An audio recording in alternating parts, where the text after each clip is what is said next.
najivunia mpango mzima wa elimu ni sasa. Kama wako wale before devolution, wengi twajuana katika mapato yetu.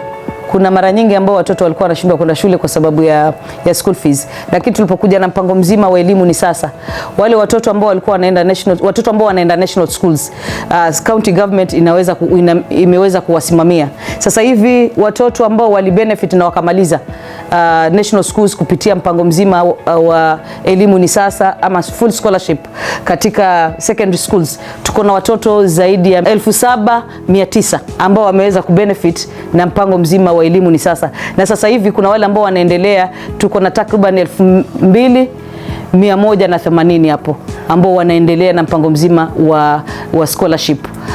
Vile vile katika universities kuna wale ambao pia tumeendelea kuwashikilia, zaidi ya 3,300 wameweza kumaliza, na kuna 2,700 ni ongoing, bado wanaendelea na chuo au nao pia wanaendelea kusimamiwa na serikali. Na kuna hizi basari za kawaida ambao kwa mwaka karibu every financial year tunalipia zaidi ya wanafunzi 20,000 hizi basari za kawaida za hizi county schools.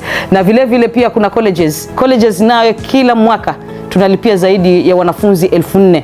Na tukisema colleges, kuna wengine pia the other time nilienda Kinango, kuna pastors walikuwa na graduate ambao wamekuwa supported na county government, bora tu wameenda kuitisha support kutoka kwa wards. Katika hizi basari pia tumeweka kipengee cha kuwa wale wanafunzi wa special needs walipiwa hata kama yuko primary school.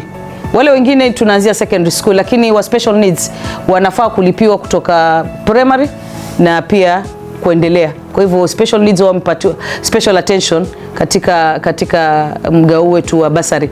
Na vile vile pia katika mgao wa basari pia tumeconsider wale vijana wetu ambao wana moyo wa kwenda driving lakini hawana uwezo, pia tumeendelea kuwalipia driving schools. Sasa hizi tuna zaidi ya wanafunzi 3,500 ambao tumeweza kuwasponsor kwa masuala ya driving schools.